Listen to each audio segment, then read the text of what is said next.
रस्सी मिलेगी? कैसी रस्सी? नायलॉन वाली? कोई भी हो, लेकिन मजबूत होनी चाहिए। 50 किलो तक का वजन उठा सके ऐसी कोई।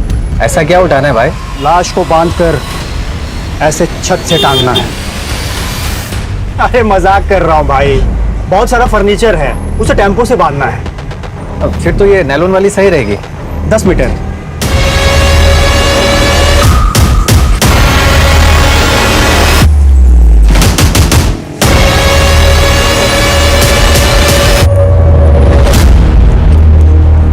आमतौर पे गुनाह की वजह लालच, जलन, आपसी रंजिश होती है, लेकिन कई बार कुछ गुनाह ऐसे होते हैं जिन्हें लॉजिक के साथ समझना बहुत मुश्किल हो जाता है। और जुर्म के पीछे का जब मकसद ही समझ ना आ रहा हो तो मुजरिम को पकड़ना बहुत मुश्किल हो जाता है। नमस्कार, मैं दिव्यांका त्रिपाठी दहिया स्वागत करती हूँ आपका क्राइम पेट्रोल सतर्क वुमेन अगेंस्ट क्राइम की इस श्रृंखला में।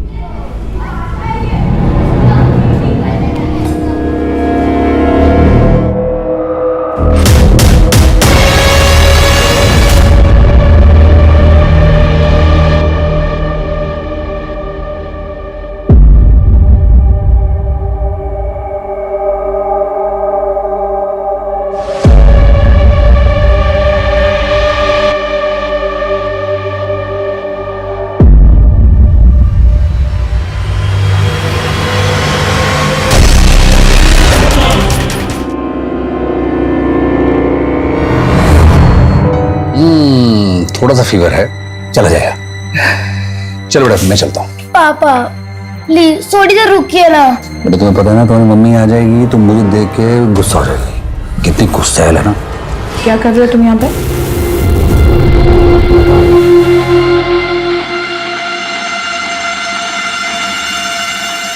मोक्षा को चोट लगी। मोक्षा बेटा, माय गॉड कितनी सारी लग गई। बेटा दर्द तो नहीं हो रहा ना तुम्हें? नहीं मम्मा, हम ओके। मम्मा मुझे भूख लगी है, अब कुछ बना के लाओ ना। क्या खाएगी मेरी बेटी? Sweet corn soup. मैं चलता हूँ। पापा देखो ना कितनी चोट लगी है। बेटा कुछ समय की बात हो रहेगी, फिर मैं और आप हमेशा एक साथ रहेंगे।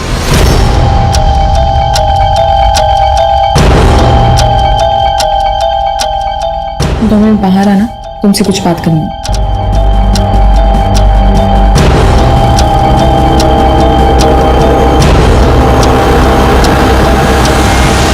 तुम्हें अभी भी यही लगता है कि डिवोर्स के बाद मोक्षा की कस्टडी तुम्हें मिलेगी? गलतफहमी किस बात की है? मुझे कंफर्म है, मैं तुमसे ज्यादा पैसे कमाता हूँ, उसकी परवरिश अच्छे से कर सकता हूँ। That's it, simple.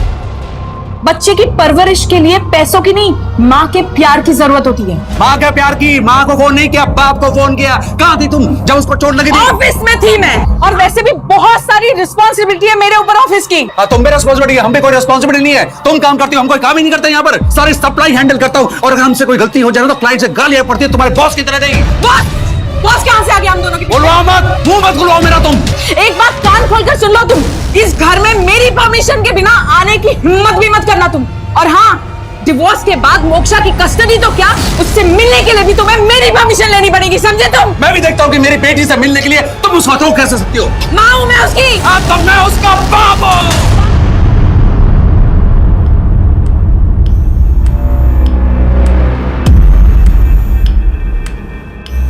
Moksha, moksha, मम्मा आ गई बेटा।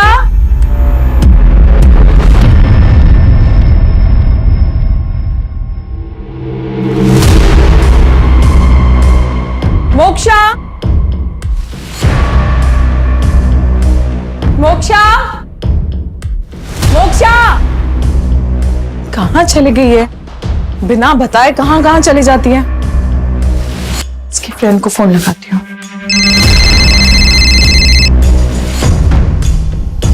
हेलो तुति, मोक्षा की मम्मी बोल रही हूँ। मोक्षा तुम्हारे यहाँ पर आई है क्या? नहीं तो आंटी, मुझे लगा वो स्कूल से तुम्हारे साथ तुम्हारे घर चली गई होगी। वो तो 1 वीक से स्कूल ही नहीं आ रही।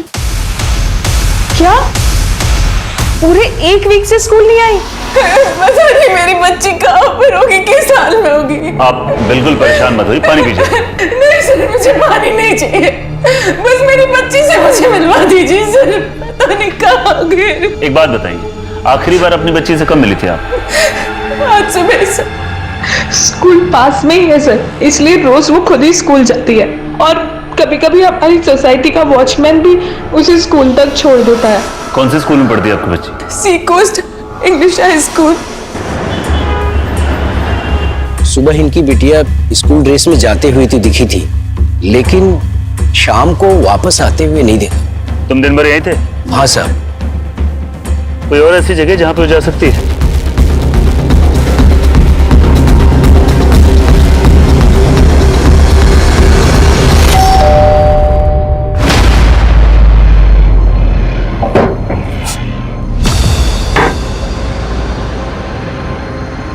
क्यों सर? सर क्या हुआ? फोन क्यों नहीं उठा रहे तुम मेरा? सो रहा था, नहीं पता लगा, पर हुआ क्या है? मोक्षा का? सर मोक्षा अंदर नहीं। अरे लेकिन हुआ क्या है? मोक्षा को कुछ पता नहीं चल रहा अमन, वो कहाँ गई है? यहाँ आई थी क्या तुमसे मिलने? तुम एक बच्चे को संभाल के भी नहीं रख सकती हो। एक नंबर की गैर जिम्मेदार औरत हो तुम। एक मिनट शांत रहिए आप लोग। उसकी कोई ऐसी दोस्त जिसके पास जा सकती है वो? हाँ सर, उसकी एक स्कूल फ्रेंड है स्तुति। उसका एड्रेस? मेरी मोक्षा से कल ही बात हुई थी, तो मुझे ये नहीं पता था कि वो क्लासेस बंक कर रही है। उसने तो मुझे ये कहा था कि उसकी तबीयत खराब है, इसलिए वो नहीं आ रही। क्या मोक्षा पहले भी ऐसे क्लास बंक करती? वो सर कभी नहीं। मोक्षा मेरी बेस्ट फ्रेंड है, वो स्टडीज को लेकर बहुत सीरियस है। कोई ऐसा लड़का या कोई ऐसा दोस्त जिससे वो मिलती हो अक्सर? नो सर, कभी नहीं। हम रोज बात करते हैं। अगर ऐसा कुछ होता तो वो मुझे जरूर बताती। कल तुम्हारी क्या बात हुई थी मोक्षा से? अरे तेरी तबीयत ठीक नहीं थी तो मुझे पहले फोन क्यों नहीं किया? चल बता, अब कैसी है तेरी तबीयत? ठीक है, अभी नेक्स्ट मंडे से स्कूल आ जाऊंगी। अच्छा तुम ये बताओ, कौन सी स्ट्रीम लेने का प्लान है तुम्हारा 10th के बाद? मुझे तो आर्ट्स लेना है, तो पेरेंट्स साइंस ही दिलाएंगे। मैं भी साइंस ही लेने वाली हूँ। अच्छा है, हम दोनों एक ही क्लास में रहेंगे। मुझे विश्वास नहीं होता, मोक्षा मुझसे झूठ बोल रही थी। मुझसे पहले कभी कुछ नहीं छिपाती थी। लोग अक्सर अपनी जिंदगी यूं ही बर्बाद कर देते हैं, उसकी कीमत नहीं समझते। इंसान की फितरत ही कुछ ऐसी है। अरे श्योर मोक्षा की ड्राइंग बुक है? हाँ सर, ये उसी की है। मोक्षा मेरे क्लास के सबसे इंटेलिजेंट बच्चों में से एक है और मेरी फेवरेट स्टूडेंट भी है। कोई परेशान कर रहा था उसे? ऐसा तो कुछ भी नहीं था। हाँ, एक लड़की थी जिसका मोक्षा के साथ झगड़ा होता रहता था। झूठी झूठी झूठी। लेकिन ये कोई बहुत बड़ी बात नहीं थी, स्कूल में तो ये सब होता ही रहता है। और कोई परेशान करता था उसे? याद कीजिए। नहीं सर, और तो कुछ नहीं पता। मोक्षा वैसे तो एक बहुत ही मजबूत मनोस्थिति वाली लड़की थी, लेकिन अगर माँ बाप के रिश्ते में दरार वाली बात तलाक तक आ जाए तो ये बात तो किसी वयस्क के लिए, एक फुल्ली ग्रोन अडल्ट के लिए भी हैंडल करना मुश्किल है। फिर मोक्षा तो एक बच्ची थी, इस स्थिति में वो क्या करे उसे समझ में ही नहीं आ रहा था। फिर इसी बीच में और भी सवाल उठ रहे थे कि मोक्षा अपनी क्लासेस क्यों बंक कर रही थी। ठीक नहीं है, पर ये एक आम बात है टीनेजर्स के लिए अपनी क्लास बंक करना। लेकिन यहाँ ऐसा लग रहा था जैसे बात इससे बड़ी कुछ है। ऐसा लग रहा था जैसे मोक्षा के गायब होने के पीछे कोई बहुत बड़ा राज है। मोक्षा ऐसे अचानक कहाँ जा सकती थी? ऐसे कई सवाल थे जो न सिर्फ मोक्षा के माँ बाप के सामने बल्कि पुलिस के लिए भी उलझन बने हुए थे। सर मोक्षा की मां ने 3 महीने पहले ही डिवोर्स फाइल किया था और मोक्षा के पिता यानी कि अमन वर्मा, उन्हें दारू की लत थी और इसी वजह से उन दोनों में डिवोर्स हो रहा था। सर दोनों माँ बाप मोक्षा की कस्टडी को लेकर भी केस लड़ रहे थे। मोहल्ले वालों से कुछ पता चला? सर सभी का यही कहना है कि मोक्षा एक बहुत ही प्यारी बच्ची है। इनफैक्ट मोहल्ले के बाहर जो दुकान वाले हैं उन्होंने उस दिन मोक्षा को बैग लेकर वहां से जाते हुए तो देखा, पर वापस आते हुए नहीं देखा। वापस नहीं मतलब कहाँ गई होगी? कहीं किडनैप तो नहीं? मुझे नहीं लगता सर ये पूरा रेसिडेंशियल एरिया है। अगर मोक्षा वहां से किडनैप हुई होती तो किसी ना किसी ने तो उसे जरूर देखा होगा। मतलब जो कुछ भी हुआ है घर से थोड़ी दूर हुआ है और मोक्षा इस वक्त जहां कहीं भी है वो अपनी मर्जी से, लेकिन कहां? उसे गायब हुए 30 घंटे से ज्यादा हो गए और ये अच्छी बात नहीं। तो काम करो, railway station, bus stand, taxi stand, rickshaw stand, हर जगह पता करो, हर जगह पूछताछ करो और पता करो कि जिस वक्त मोक्षा गायब हुई उसका पिता अमन वर्मा कहाँ था। पारुल यार, एक बार फिर सोच ले, कहीं लेने के देनी ना पड़ जाए। तू कितना डरती है यार। अरे यार, अगर पकड़े गए तो वाट लग जाएगी। लाइफ में रिस्क है तभी तो मजा है ना। वैसे तुझे पता है ना कि मैं कॉलेज नहीं आ रही। अगर कोई पूछेगा तो मेरी तबीयत खराब है इसीलिए, सबको यही बोलना। Okay bye.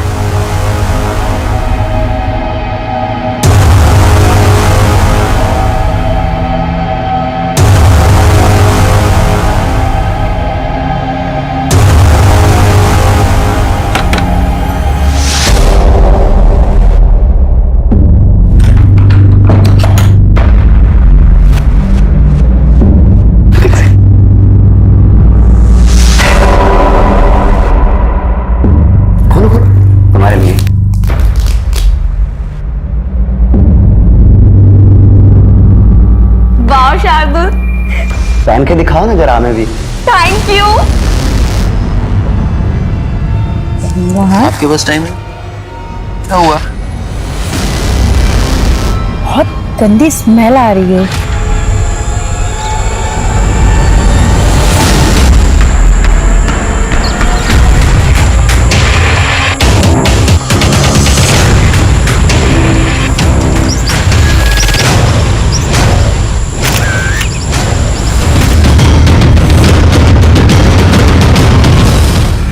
बॉडी देखकर मर्डर नहीं, सुसाइड लगता है सर। लेकिन मात्रे वो इतनी दूर यहाँ जंगल में सुसाइड करने क्यों आएगा? और ये लड़की खुद से इतनी ऊपर लटकी कैसे? सर शायद इसने पहले रस्सी पेड़ पर डाला।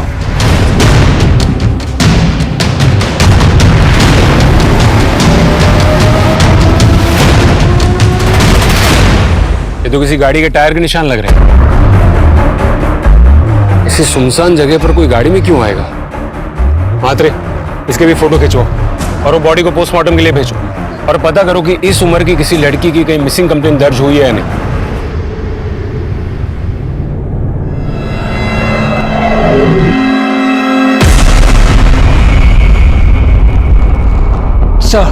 सर मुंबई के सभी पुलिस स्टेशन और ट्रांसपोर्ट अथॉरिटीज को इन्फॉर्म कर दिया है मोक्षा के बारे में। और सर मोक्षा के सारे सोशल मीडिया अकाउंट्स भी हमने छान मारे, ऐसी कोई भी सस्पिशियस एक्टिविटी नजर नहीं आई है सर। सारा नॉर्मल ही लग रहा है सर। और सर ये मोक्षा की लास्ट सेल्फी उसके गायब होने से पहले। ये फोटो देखे तो कोई कह नहीं सकता कि वो सुसाइड के बारे में सोच भी सकती। उस लड़की के बारे में कुछ पता चला? चेक करें सर, जल्दी पता लग जाएगा। और पोस्टमार्टम रिपोर्ट?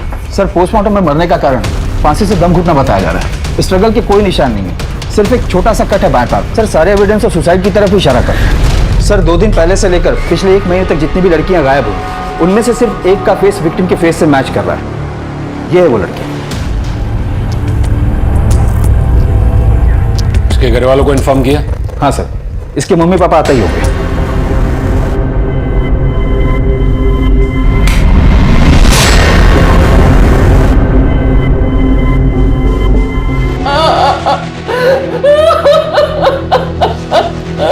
देखिए आप शांत हो जाइए।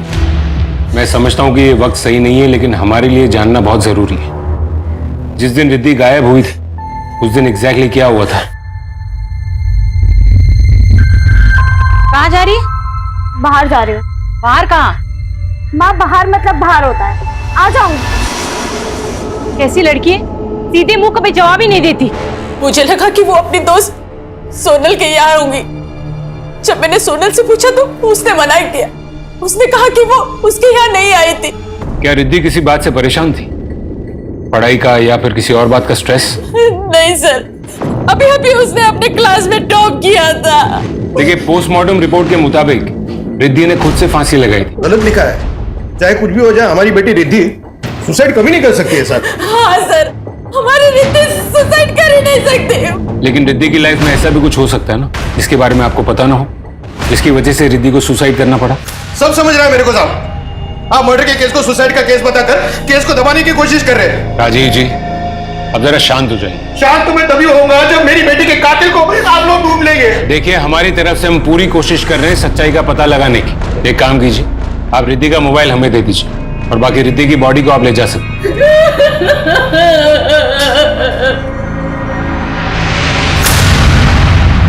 सर अगर 1 सेकंड के लिए ये मान ले कि ये सुसाइड नहीं है तो रिद्धि को मार कौन सकता है? चलो एक बार मान लेते हैं कि पोस्टमार्टम के हिसाब से ये सुसाइड है, लेकिन अगर रिद्धि के माँ बाप इतने श्योर है कि रिद्धि सुसाइड कर ही नहीं सकती तो मुझे लगता है कि हमें भी मर्डर के एंगल पर नजर डालनी चाहिए।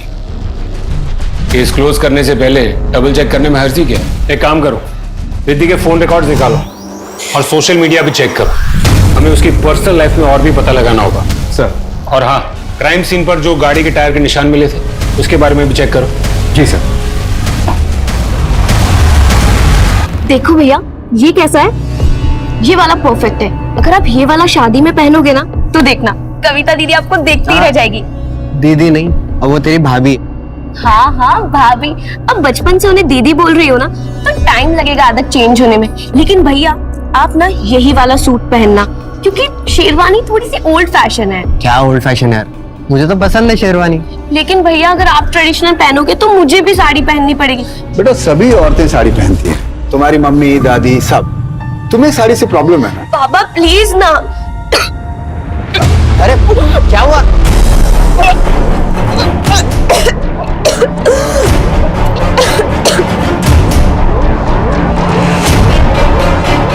अरे कुछ नहीं बेटा, ये सब बाहर का नाप शनाप खाने का नतीजा है। अब बाहर का खाएगी तो उल्टियां करेगी ना।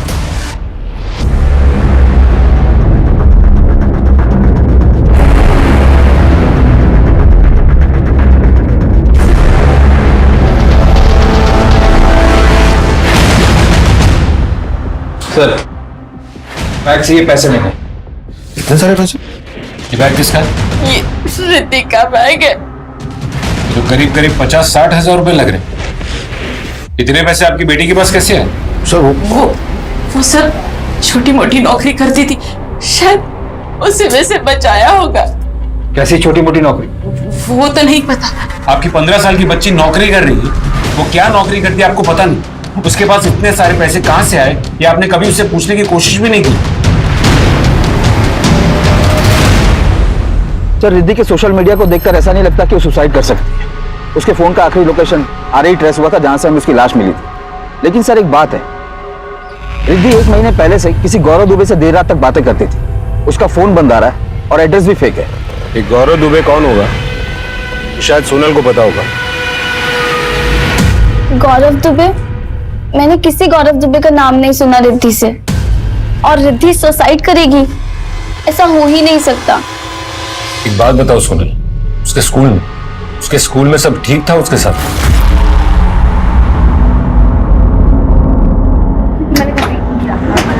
ए अखिल, तुझे याद है हमारी बायोलॉजी की बुक्स में बॉयज की प्यूबर्टी के क्या सिम्टम्स थे? नहीं याद है? अबे आवाज बदल जाती है, दाढ़ी भी आ जाती है और मुंह से भी आ जाती है, बिल्कुल रिद्धि की तरह। और उस दिन के बाद से सब रिद्धि को मुच्छड़ बोलने लगे। उसे लगा अगर वो रिएक्ट ही ना करे तो वो लोग ये सब बंद कर देंगे, लेकिन ऐसा नहीं हुआ। और उस दिन तो अखिल और निखिल ने हद ही पार कर दी।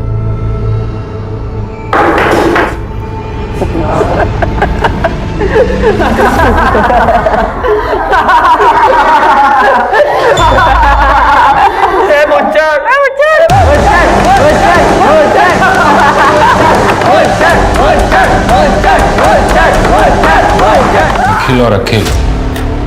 सोनल, इसके अलावा रिद्धि कोई और बात से परेशान थी या दुखी थी? उसकी जॉब को लेकर कुछ? जॉब? उसके माँ बाप ने बताया कि वो कोई छोटी मोटी नौकरी करती थी। उसके बैग से काफी कैश भी मिला है। क्या तुम्हें पता है कि वो कहाँ और क्या काम करती थी? लेकिन सर अगर वो जॉब करती तो वो पैसे उधार क्यों लेती? सॉरी लेट हो गई। वैसे आज चाय और समोसे की पार्टी मेरी तरफ से। क्या बात है, आज बड़ी खुश लग रही है। हाँ तो तुझे पता है मुझे इंग्लिश स्पीकिंग क्लास में एडमिशन मिल गया है। लेकिन उसकी फीस और बुक्स तो बहुत महंगी थी। बाबा मान गए तेरे? बाबा के पास इतने पैसे ही कहाँ, खाने के तो पैसे हैं नहीं उनके पास। मैंने अपने से ही मैनेज कर लिया। अपने से मैनेज कर लिया? कैसे? मैंने जग्गू भाई से 20,000 ले लिए। जग्गू भाई से? जग्गू? सर जग्गू भाई हमारे एरिया का बहुत बड़ा गुंडा है। मैंने तो सुना है वो कई बार जेल भी जा चुका है। मैंने बोला था रिद्धि को कि जग्गू भाई से दूर रहे। पर सर, रिद्धि के बैग से 20,000 से कहीं ज्यादा रुपए मिले थे। सोनल, रिद्धि ने किसी और से भी उधार लिए थे? पता नहीं सर, मेरे को तो सिर्फ जग्गू भाई का ही पता है। क्यों दिए थे पैसे उसको? साहब, बच्ची को पैसे की जरूरत थी, अपन तो सिर्फ मदद की है उसकी। तेरे जैसे लोगों को बहुत अच्छे से जानता हूं मैं। तू ऐसे किसी की मदद नहीं करता। देख बे जग्गू, तुझे हवालात में बिठाकर तेरी खातिरदारी करने के लिए एक लंबी लिस्ट है केसेस की मेरे पास।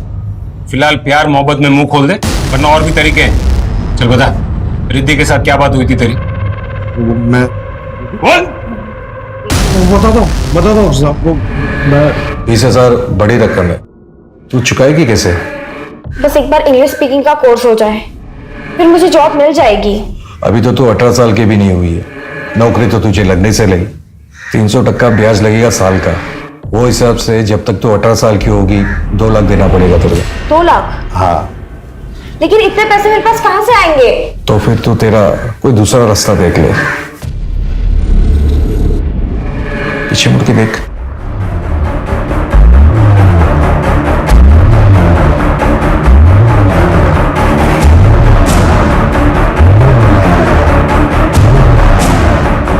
आ मेरे पास बैठ। मुझसे सब नहीं होगा। अरे ऐसे कैसे चलेगा? तेरे को पैसा भी चाहिए, देने के लिए भी तेरे पास कुछ नहीं है। हाँ तो कैसे चलेगा? चल ठीक है, एक और काम है तेरे लिए। क्या? क्या काम दिया था तूने उसे? वो जवान लड़की थी साहब, तो पुलिस को उसके ऊपर शक भी नहीं आ सकता था, इसके लिए मैंने उसे माल बेचने का काम दिया था साहब।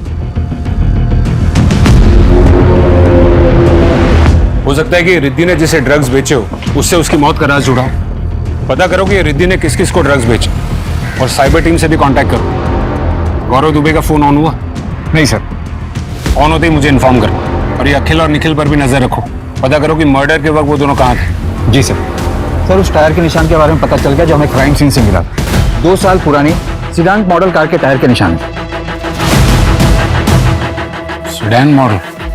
मात्रे, ये जंगल जैसी सुनसान जगह पर कच्ची सड़क पर कोई गाड़ी लेकर क्यों जाएगा? आरे के सारे सीसीटीवी फुटेजेस चेक करो। पता करो कि मर्डर के वक्त ऐसी कोई सेडान टाइप की गाड़ी वहां से गुजरी थी या नहीं। सर आरे के ज्यादातर रोड पर सीसीटीवी नहीं है, पर फिर भी मैं पता लगाता हूँ।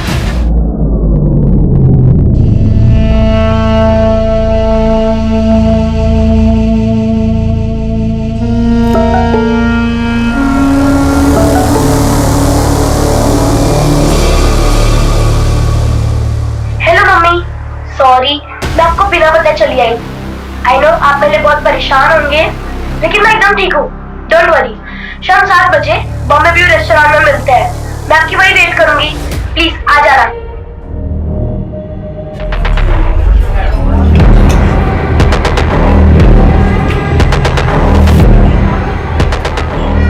Excuse me ma'am, can help you? वो मेरी बच्ची। अरे तुम यहाँ क्या कर रही हो? तुम यहाँ क्या कर रहे हो? मुझे वीडियो मैसेज आया मोक्षा का। मुझे भी मोक्षा का वीडियो मैसेज आया। आप लोग मोक्षा के पेरेंट्स हैं? हाँ, वो कहाँ है? उसने आपके लिए एक टेबल रिजर्व किया है। आइए मैडम।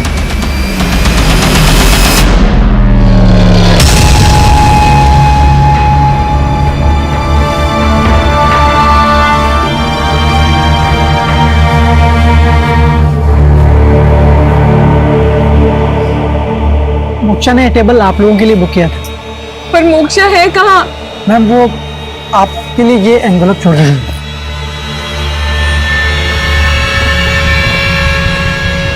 मुझे समझ नहीं आता कि मैं क्या करूं आप दोनों को एक रखने के लिए, इसलिए मैंने ये सब किया।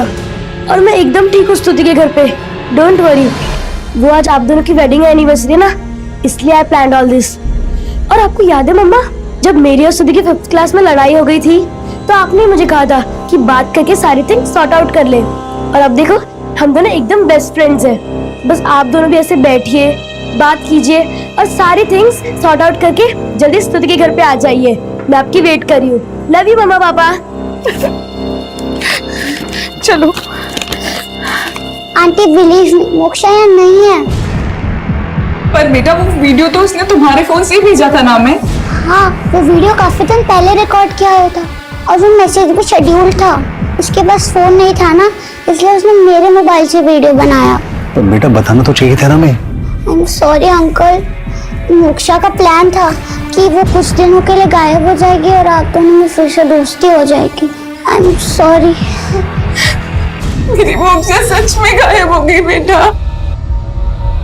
हमारी मोक्षा सच में गायब हो गई।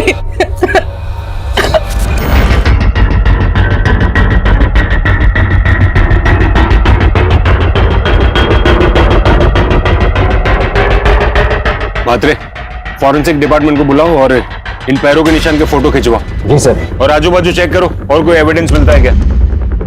मात्रे, सभी पुलिस स्टेशन में पता करो कि इस एज की लड़की की कोई मिसिंग कंप्लेंट दर्ज हुई है या नहीं।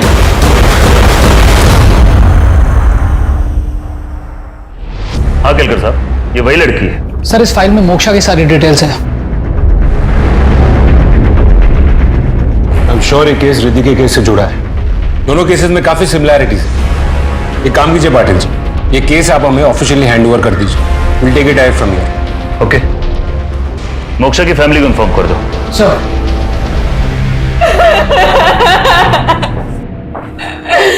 क्यों किया हमारी बच्ची ने ऐसा? मुझे एक बात बताइए, आप लोगों को कभी ऐसा कुछ लगा था, कोई ऐसी बात जिसकी वजह से मोक्षा सुसाइड जैसा कदम उठा सकती? सर मेरी बच्ची क्यों करेगी ऐसा? इतनी छोटी सी बच्ची ने, इतनी सी बस 13 साल की तो थी वो। मोक्षा के कबड़ से कैश और ये कपड़े मिले।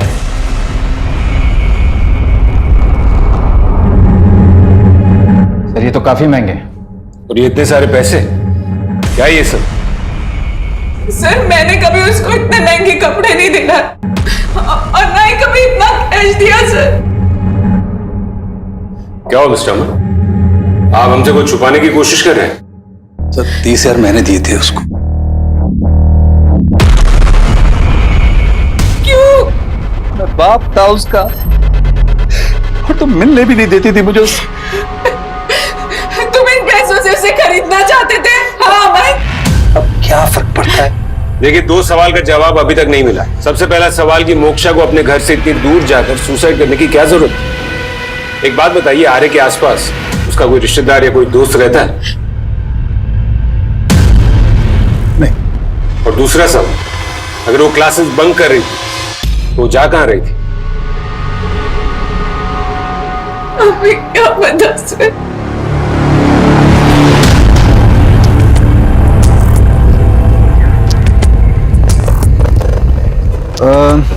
इस ब्रांड का प्रेगनेंसी किट नहीं है, कोई और ब्रांड चलेगा? कुछ लड़कियों से झगड़ा तो होता रहता था मोक्षा का, लेकिन कुछ भी सीरियस नहीं था।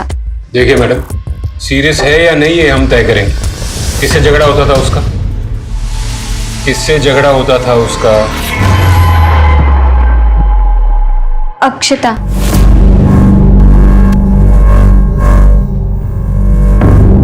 देखो बेटी, डरने की कोई बात नहीं है, ठीक है? तुम सिर्फ मुझे इतना बताओ कि तुम्हारे और मोक्षा के बीच में किस बात को लेकर झगड़ा हुआ था? सर वो बहुत अजीब बिहेव कर रही थी। ये क्या कर रही है? ये मेरी नोटबुक है। तेरी है तो क्या हुआ? मेरे पापा रोज मेरी नोटबुक चेक करते हैं, अगर ये सब देख लेंगे तो गुस्सा करेंगे। छोड़ इसे, अगर दोबारा मेरी नोटबुक को टच किया ना तो मैं मैम से बोल दूंगी। ऐसा लग रहा था कि वो जानबूझकर कर रही हो। और सर एक दिन तो उसने पूनम मैम की चेयर पे च्युइंगम चिपका दी थी। तो आपने बुलाया मोक्षा के पापा को? नहीं सर, ये सब तो मैंने बस उसे डराने के लिए कहा था, क्योंकि उसने मेरी नई साड़ी च्युइंगम से खराब कर दी थी। एंड आई नो कि उस दिन मैंने उसे कुछ ज्यादा ही मार दिया था। लेकिन सर 1-2 दिन में मेरा गुस्सा एकदम शांत हो गया था और सब कुछ पहले जैसा नॉर्मल हो गया था। हो सकता है कि टीचर के डर से वो पूरे वीक स्कूल न गई। स्कूल नहीं गई तो गई कहाँ? सर डेड बॉडी के पास से जो जूते के निशान मिले थे वो 8 नंबर के नॉर्मल पैटर्न के रनिंग शूज हैं, बहुत ही कॉमन है सर। मात्र एक काम करो, रिद्धि की कॉल डिटेल फिर से चेक करो, शायद दोनों केस के कनेक्शन में कुछ मिले। जी सर। एक सीसीटीवी फुटेज मिली।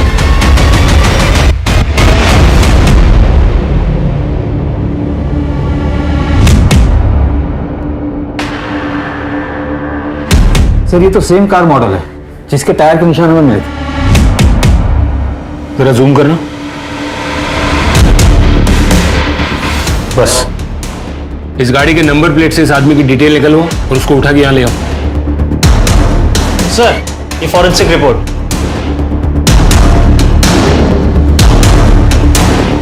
सर फॉरेंसिक रिपोर्ट के हिसाब से मोक्षा और रिद्धि को एक ही जैसी रस्सी से मारा गया और दोनों ही रस्सियों पर बिल्ली के बाल भी मिले। बिल्ली के बाल? लेकिन रिद्धि या मोक्षा दोनों में से किसी के भी घर पे बिल्ली नहीं है।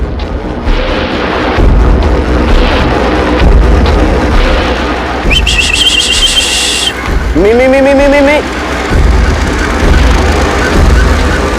गौर से देख इसे, गौर से देख इसे। 24 तारीख को एसवी जंक्शन पे तू उस लड़की से मिला था। कुछ याद नहीं आ रहा सर मुझे। याद दिलाने का टॉनिक है हमारे पास, खाएगा? कुछ याद आया सर मुझे सर एक एड्रेस नहीं मिल रहा था तो बस एड्रेस पूछने के लिए गाड़ी रुकी थी मैंने इसके पास।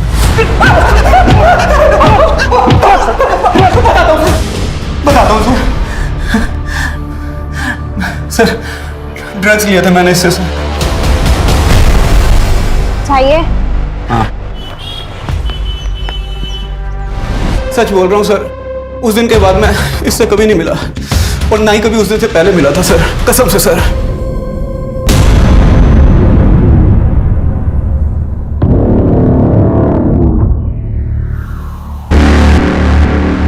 सर सर आरे के आसपास जितने भी सीसीटीवी हैं हमने उसे चेक किया। रिद्धि के मौत के वक्त करीब 400 सिमिलर मॉडल की कारें वहां से गुजरी और सर ये रिद्धि के कॉल डिटेल्स भी आ गए। कोई खास बात? जी सर, करीब 1 महीना पहले रिद्धि ने किसी जीवन विकास केंद्र को कॉल किया था एक बार। जीवन विकास केंद्र? सर ये एक सुसाइड हेल्पलाइन नंबर है। मोक्षा और रिद्धि 2 लड़कियां, शहर के 2 अलग अलग कोनों में रहने वाली, बिल्कुल अलग माहौल में पली बढ़ी, लेकिन दुनिया की नजरों में वो दोनों खुश थी। इनके सोशल मीडिया पोस्ट देख के कोई नहीं कह सकता था कि ये आत्महत्या जैसा कदम उठा सकती हैं।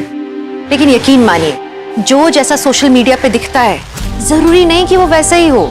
इन दोनों लड़कियों के माता पिता को तो असल में मालूम भी नहीं था कि उनकी बच्चियां किस मनोस्थिति से गुजर रही हैं। हम जैसे जैसे बड़े होते जाते हैं, हम असल में भूलते जाते हैं कि जब हम उस छोटी उम्र में थे तो हमारी मनोस्थिति क्या होती थी, हम किसी भी क्रिया पे क्या प्रतिक्रिया देते थे, हमारे एक्शंस का रिएक्शन क्या होता था। इसलिए शायद कई बार माँ बाप अपने बच्चों के दिल के करीब पहुंच के उनकी समस्याओं को समझ के समाधान देने में नाकामयाब हो जाते हैं, और फिर उसका अंजाम क्या होता है ये आप लोग सोच भी नहीं सकते।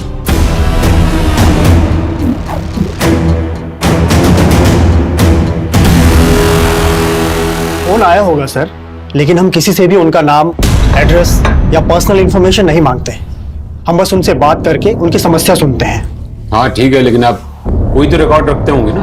हाँ, बातचीत की एंट्रीज होती है हमारे पास, पर सॉरी सर, ये बहुत ही पर्सनल बातें होती हैं, हम किसी से भी शेयर नहीं कर सकते। देखिए, हमें एक लड़की की लाश मिली और हम ये तहकीकात कर रहे हैं कि वो वाकई में सुसाइड है या फिर कुछ और। आई कंप्लीटली अंडरस्टैंड सर, लेकिन हम भी क्या कर सकते हैं, लोग हम पर ट्रस्ट करते हैं। हम उनकी पर्सनल बातें इस तरह से किसी से भी डिस्कस नहीं कर सकते। Thank you.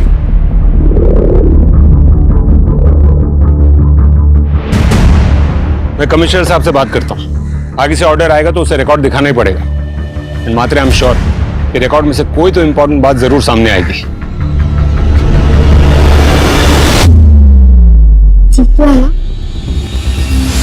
अरे पारुल बेटा, तुम यहाँ क्या कर रही हो? हाय अंकल, वो मैं यहाँ, वो अंकल मेरे कजन को बेबी हुई है ना, तो बस उसी के लिए देखने आए हैं उनको। अच्छा अच्छा अच्छा, ठीक है बेटा, ठीक है, कोई बात नहीं, कोई बात। ये कविता भाभी के पापा थे। अगर इन्हें पता चल जाता ना तो बहुत बड़ी टेंशन खड़ी हो जाती। तू टेंशन मत ले, अबॉर्शन हो गया है ना, जस्ट ये कमिश्नर के ऑफिस से ऑर्डर्स है। आपके बॉस से तो बात हुई होगी ना? हमें रिद्धि के साथ की बातचीत की रिकॉर्ड चाहिए।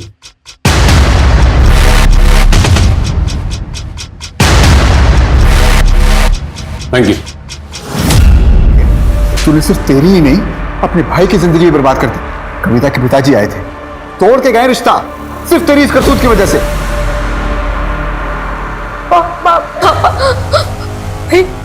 भैया आई एम सॉरी भैया। बचपन का प्यार थी उनका। भैया आई एम सॉरी। ठीक है सर, उस दिन वहां से 10 कार निकली थी। लोग शॉर्टकट के लिए वो रोड यूज करते हैं। कि दुनिया प्यार मोहब्बत से नहीं, पैसों से चलती है। स्कूल में भी तो अमीर बच्चे अलग, गरीब बच्चे अलग ही थे। मेरी गरीबी का मजाक उड़ाते थे वो लोग। ये अखिल और निखिल का पता लगाओ। जी सर। सर हमने कुछ नहीं किया सर। झूठ बोलना बंद कर, आखिरी बार पूछ रहा हूँ, क्या किया रिद्धि के साथ? सर बच्चे, आराम से। बच्चे हो या कोई भी, खून करने के बाद गुनाहगार है सिर्फ ये। कार से पीछा कर रहा था तो उसका पीछा कर रहे थे या नहीं? हाँ सर, उसके खून से हम दोनों को कोई लेना देना नहीं है। हम दोनों तो सिर्फ उसको डरा रहे थे।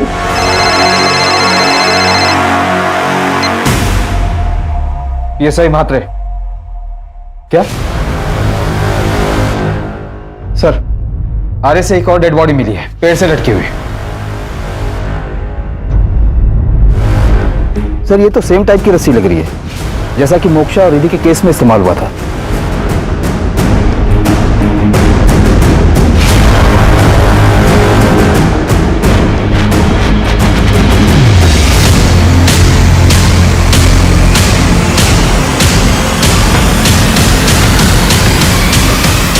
हाँ, तेरे जूतों के निशान देखे? ये तो बिल्कुल वैसे ही जूतों के निशान है जो मोक्षा की बॉडी के पास मिले थे। जी सर, बिल्कुल वैसे ही है। सर, विशाल के घर वालों से बात हुई, कल ही उसकी शादी टूटी थी और पोस्टमार्टम रिपोर्ट के मुताबिक ये भी एक सुसाइड ही है सर।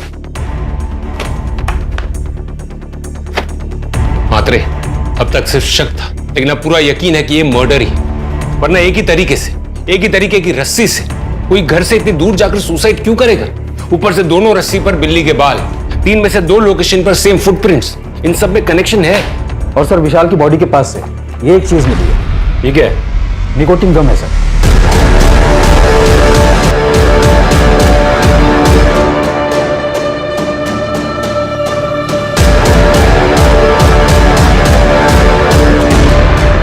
विशाल की कॉल रिकॉर्ड्स चेक किए?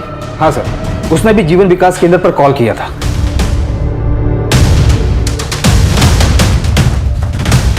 ऑफिस बॉय कहाँ है तुम्हारा? क्यों, क्या हुआ इंस्पेक्टर? ऑफिस बॉय कहाँ है तुम्हारा? वो तो आज छुट्टी पर है। एड्रेस दो उसका।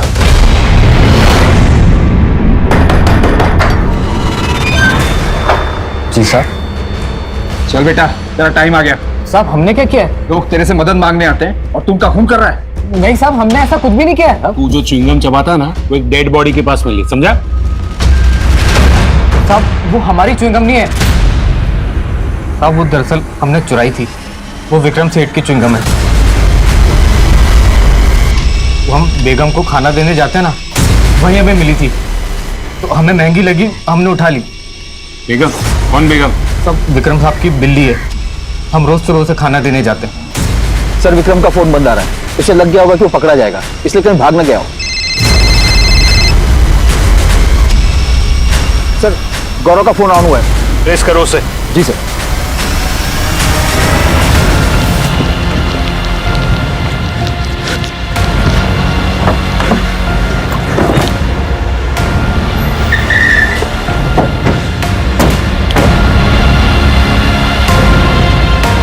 क्या हुआ सर?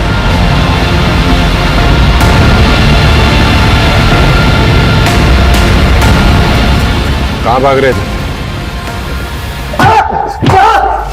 सर, क्यों मारे सर? गलतफहमी होगी सर आपको। मैंने कुछ नहीं किया सर। कुछ नहीं किया तूने, कुछ नहीं किया। रंगे हाथ भागते हुए पकड़ा है तुझे। वो स्टूल भी तेरी गाड़ी से मिला था और उस पर जो खून है ना, वो भी मैच हो ही जाएगा। इसलिए अब झूठ बोलने का कोई फायदा नहीं, क्योंकि तूने खुद हमें एविडेंस तक पहुंचाया है। हाँ सर, मारा है मैंने, सबको मैंने ही मारा है। मुझे ही मरने के लिए आया था तो मरना था। किसी के पेरेंट्स अलग हो रहे थे तो मरना था। किसी की शादी टूट रही थी इसलिए मरना चाहता था। भगवान ने इतनी खूबसूरत जिंदगी दी है, हैं? लेकिन नहीं, ये लोग थे कि इनको तो मरना था। कैसे मारा तूने उनको? कैसे मारा? वो लोग हेल्पलाइन पे कॉल करते थे तो मैं उनका नंबर नोट कर लेता था, फिर अपने पर्सनल नंबर से उनसे बात किया करता था। लेकिन मोक्षा के पास तो फोन था ही नहीं, फिर वो तुझसे कैसे बात करती थी? वो अपना स्कूल बंक करके मुझे पीसीओ से कॉल किया करती थी। मेरी मोक्षा से कल ही बात हुई थी, उसने तो मुझे ये कहा था कि उसकी तबीयत खराब है इसलिए वो नहीं आ रही। पहले मैं उनसे बात करके उनका विश्वास जीतता था। भगवान का नौकर हूँ सर, मैं उन्हीं के लिए काम करता हूँ। कौन का नौकर है? उनके लिए काम करता है तो बाकी की पूरी जिंदगी इसी हवालात में काटना, उसी भगवान का नाम लेते हुए। विक्रम आम खूनियों की तरह नहीं था। आमतौर पे किसी की हत्या करने के पीछे कोई ना कोई स्वार्थ होता है, लेकिन विक्रम दरअसल वो दिमागी तौर से असंतुलित था। बहुत पूछताछ के बाद विक्रम ने कबूल किया कि उसने पिछले कुछ सालों में 6 मर्डर्स किए थे। इस केस की खास बात यह है कि जिनका भी खून हुआ वो अंदर से टूटे हुए थे, कमजोर थे, और वो मदद मांगने के लिए विक्रम के पास पहुंचे थे और विक्रम ने इस मौके का फायदा उठाया। विक्रम जैसे खूनी हमारे इर्द गिर्द कहीं भी हो सकते हैं। अगर रिद्धि, मोक्षा और विशाल के परिवारों ने वक्त रहते जुर्म की दस्तक को पहचाना होता तो शायद इन लोगों के साथ ऐसा नहीं होता। कुछ खा लो पहले, आ जाओ। अनिल, क्या हुआ? क्या खाओगी तुम? बैठो बैठो। क्या खाओगी?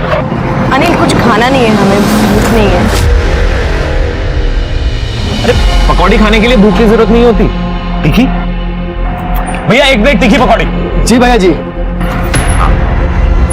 अनिल, हम यहाँ पे तुमसे बात करने के लिए आए थे। पकौड़ी आ गई। पकौड़ी खाते खाते भी तो बात कर सकते हो। और खाने के बाद एक प्लेट मम्मी के लिए भी ले आना, खुश हो जाएंगे। वो काला खट्टा, एक काला खट्टा बनाना भैया। अनिल,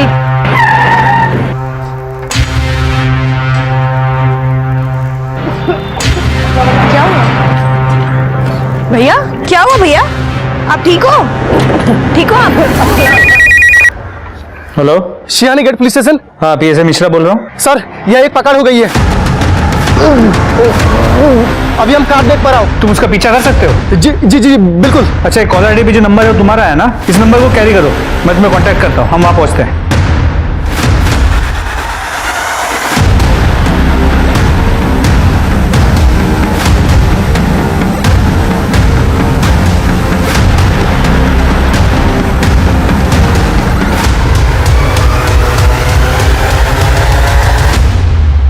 ओ तेरी साहब, वो गाड़ी अचानक मेरे सामने से गायब हो गई। ठीक है, तुम अपनी लोकेशन भेजो और वहीं रुको, हम वहाँ आते हैं। साहब, किस तरफ गई गाड़ी? सर, हम वो गाड़ी का पीछे कर रहे थे, अचानक एक टेम्पो आई और मेरी आंखों के सामने से छुमंतर हो गई। साहब, कौन सी गाड़ी थी? सर, ग्रे कलर की वैन। सभी टोल नाकों को अलर्ट कर दो, जो भी ग्रे कलर की वैन दिखती है उसे अच्छे से सर्च करना, गाड़ी शायद हाईवे की तरफ गई है। ठीक है, मुझे अपडेट्स देते रहना। वो लड़का कहाँ है? किसी ने एम्बुलेंस को फोन किया? नहीं साहब। एम्बुलेंस को फोन करो। सर, वो लड़की को जानते हो जिसे ले गए? नहीं साहब, नहीं जानता हूँ। नमस्कार, मैं दिव्यांका त्रिपाठी दहिया क्राइम पेट्रोल सतर्क विमेन अगेंस्ट क्राइम की श्रृंखला में आपका स्वागत करती हूँ। अब आप लोग कहेंगे कि लो, एक और किडनैपिंग केस, फिर वही कहानी। पर आपको मालूम है, समस्या की जड़ भी तो यही है। एक जघन्य अपराध को एक आम सी बात समझ लेना, यही अपराधियों को बढ़ावा देता है। आप जानते हैं, अपराध महज किडनैपिंग, रेप और मर्डर के मामले नहीं है। ये एक आईना है हमारे समाज की जर्जर दशा का। इन अपराधों को जड़ से हटाने के लिए हमें तह तक जाना होगा। इस बारे में बात करना जरूरी है। जिस तरह ठेले वाले ने किडनैपर्स का पीछा करके बहादुरी दिखाई, ऐसे सतर्क नागरिकों की हमारे समाज में बहुत जरूरत है। अब दिन दहाड़े एक लड़की को किडनैप क्यों किया गया? किसने उसे किडनैप किया? उसके साथ वो लड़का कौन था और उसका उस लड़की से रिश्ता क्या था? और उस लड़के को इतनी बेरहमी से क्यों पीटा गया था? सवालों के जवाब जानने के लिए हमें इस लड़की के अतीत में झांकना होगा।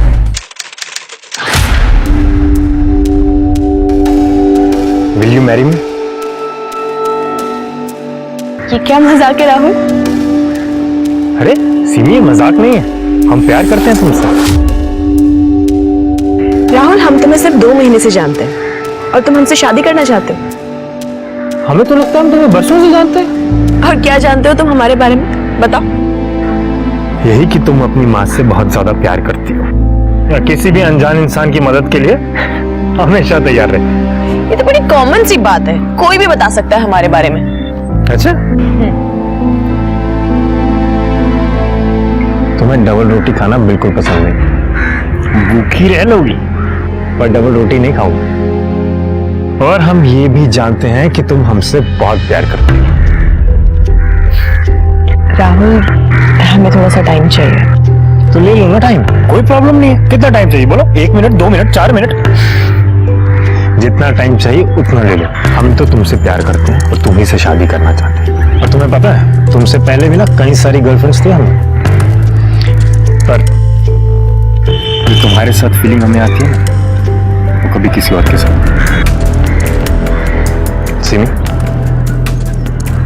आई लव यू सो मच। हम भी तुमसे प्यार करते हैं, पर तुम्हें तो हमारी सिचुएशन पता है ना। पापा ने 7 लाख का कर्जा लिया हुआ है और अब उनके जाने के बाद वो सारा का सारा कर्जा हमारे सर पे है। ऐसे में हम शादी के बारे में नहीं सोच सकते। ठीक, तुम बस एक बार हाँ बोल दो सिमी, बाकी सब हम संभाल लेंगे। नहीं राहुल, हम ऑलरेडी तुमसे 1 लाख रुपए ले चुके हैं और वो लोग 2 लाख की डिमांड और कर रहे हैं।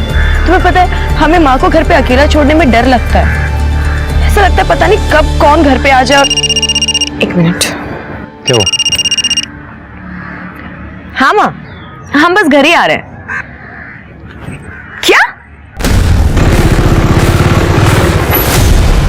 माँ, थोड़ी सी मोहलत और दे। अरे और कितना मोहलत है? मोहलत ही तो दे रहे हैं।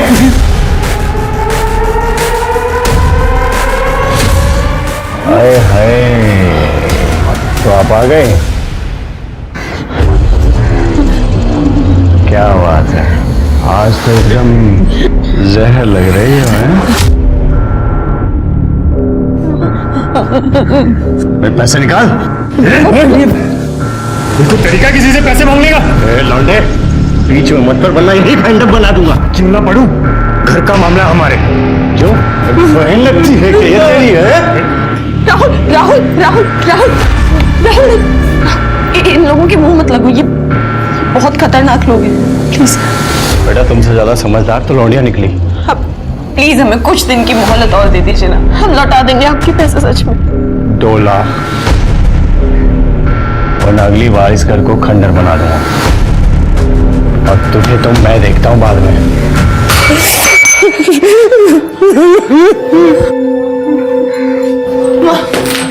माँ चिंता मत करो माँ, हम इनके सारे पैसे लौटा देंगे बहुत जल्द। आप लोग बिल्कुल भी फिक्र मत कीजिए, हम पैसों का इंतजाम करेंगे आपके लिए। बेटा ऐसे अजनबियों से कब तक पैसे लेते रहेंगे?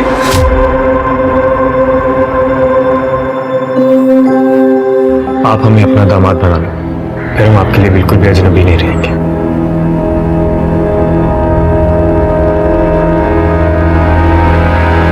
आखिर घास चढ़ने चली गई है क्या तुम्हारी, जो इस मनुष्य से शादी करेगा? अरे दुनिया में बाकी लड़कियां मर गई हैं क्या?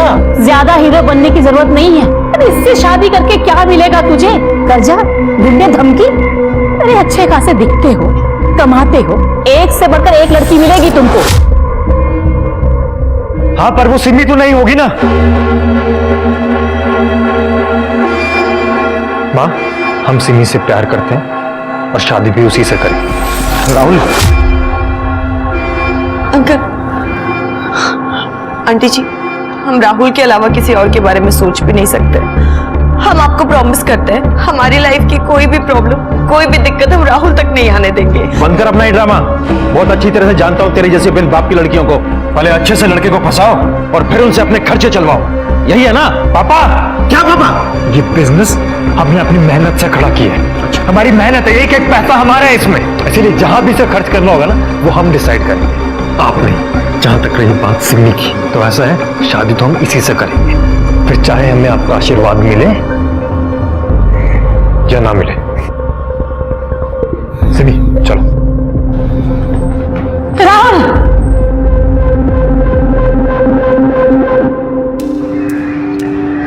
तुम बिल्कुल भी फिक्र मत करो सिमी, हम अपने माँ बाप को समझा लेंगे। यार मैं बहुत नाराज हूं तुम लोगों से। मतलब मैं शहर से कुछ दिन के लिए बाहर क्या गया, तूने प्रपोज कर दिया सिमी को? बता देता मुझे कम से कम यार, अगर मैं सिमी को प्रपोज करने वाला होता तो।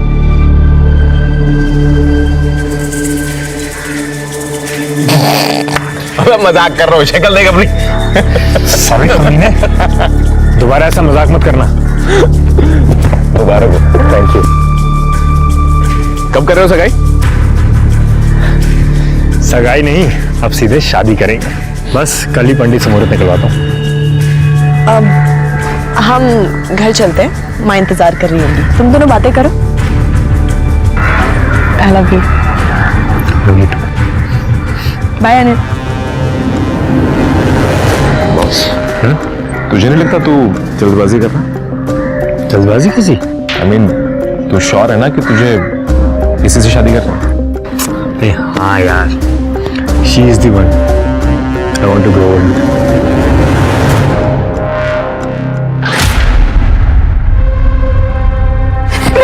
मेरा बच्चा राहुल, अंदर पास में जाके चलिए।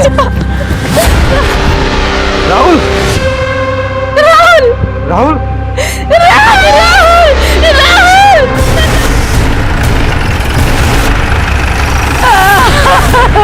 चलिए हटिए, हटाओ इन्हें। पीछे हटिए, पीछे हटिए मैडम। चलिए। हटिए मैडम। ये अक्सर एक लड़की के साथ यहाँ पार्क में आता था। कौन सी लड़की? तुम पहचानते हो उसे? नहीं सर। मेरे बेटे को खा गई है मनु। मेरे बेटे में जादू कर रखा था उसने, ये दिन रात उसके इशारे में नाचता रहता था। वो खा गई सब हमारे बेटे को, उसे पकड़ के सर। एक मिनट, ये सिमी ऐसा क्यों करेगी? ताकि सिमी को 3 लाख रुपए वापस ना देने पड़े जो हमारे बेटे ने उसे दिए थे। कब की बात है ये?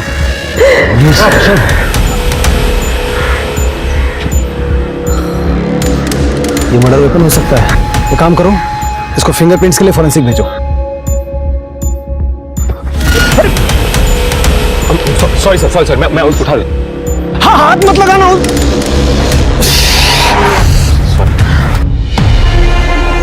अंकल,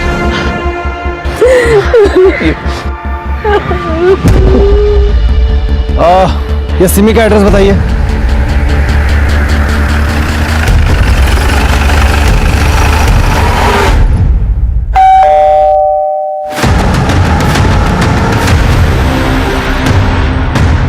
सिमी कहाँ है? कहाँ जा रहे हैं? अरे हुआ क्या? राहुल गुप्ता का मर्डर हो गया है, अरेस्ट करो इन्हें। अरे क्या कह रहे हो? आपको कोई गलतफहमी हुई? कोई गलतफहमी नहीं है, मर्डर हुआ। ले चलो इन्हें।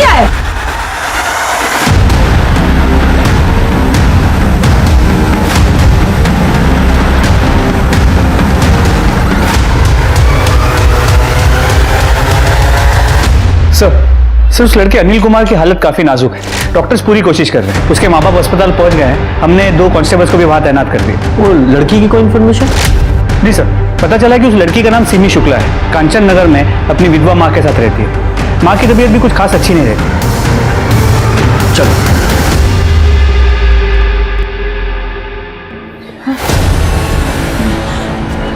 हो सकता। सिमी सावित्री, सर वो सिमी का कुछ पता चला? आप कौन है? सर हम सावित्री के बड़े भाई महेंद्र त्रिपाठी हैं, यही सेक्टर 5 में रहते हैं। उस लड़के अनिल ने कुछ बताया क्या? अनिल को अब तक होश नहीं आया और हम सिमी को ढूंढने की पूरी कोशिश कर रहे हैं। आपको किसी पे शक है?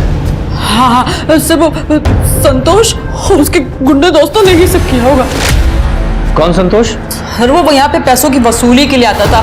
कौन से पैसे? कैसी वसूली? सर मेरे पति ने अपने बिजनेस के लिए मार्केट से 10 लाख रुपए उधार लिए थे। इसमें से 5 लाख रुपए वो वापस भी कर चुके थे, लेकिन उनकी मौत के बाद बाकी के बचे पैसों के लिए उधार देने वालों ने हमें परेशान करना शुरू कर दिया।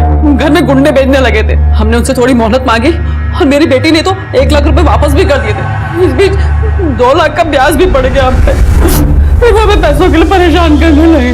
साहब, हमने भी उनको 2 लाख रुपए दिए थे और उन्होंने बाकी के 4 लाख के लिए हमें थोड़ा टाइम भी दिया था। उसके बाद उन्होंने परेशान करना बंद कर दिया? परेशान करना बंद नहीं किया, बस ये समझिए कि घर में आना बंद कर दिया। लेकिन मेरी बेटी को बार बार फोन करके या कहीं जाती थी तो रास्ते में रोक के उसे धमकी देते थे और पैसे वापस देने के लिए बोलते थे। शर्मा, कुछ तो है जो ये लोग हमसे छुपा रहे हैं। एक काम करो, मोहल्ले में इनके बारे में जरा छानबीन करो और साथ ही सिमी की लोकेशन ट्रेस करो। जी सर।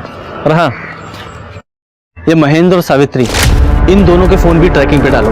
हो सकता है ये किडनैपर फिरौती के लिए ना फोन करें। सर, सिमी पार्लर का सारा काम हमसे ही कराती थी। अक्सर जाते थे हम उसके घर पर भी।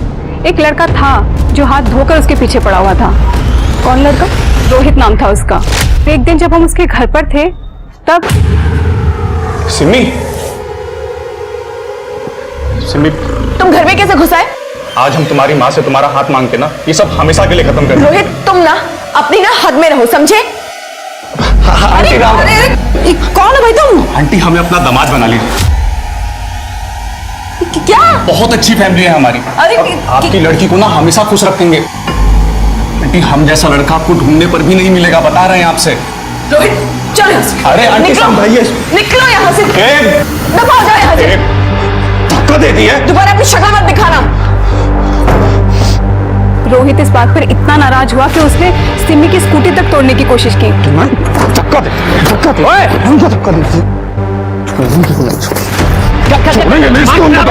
है कौन? धक्का किसको दे रहा है? जानता किससे बात कर रहा है?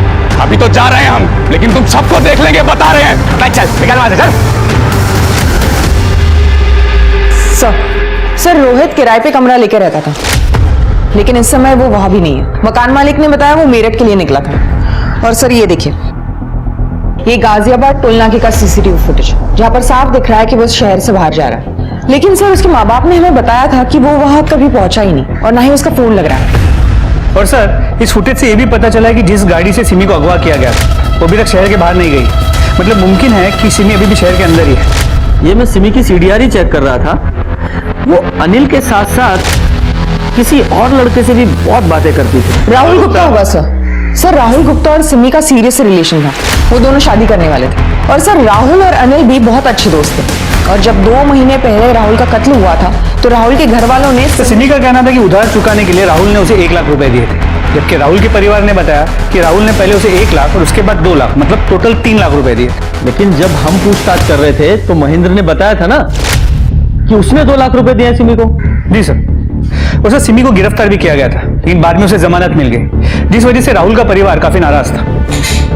कहीं ऐसा तो नहीं कि सिमी की किडनैपिंग के पीछे इस राहुल की फैमिली का हाथ हो? क्योंकि राहुल की फैमिली को भी अच्छी तरह से पता था कि सिमी किसी की भी मदद करने के लिए आगे आ जाती है, इसलिए उस किडनैपर ने पेट दर्द होने का बहाना किया।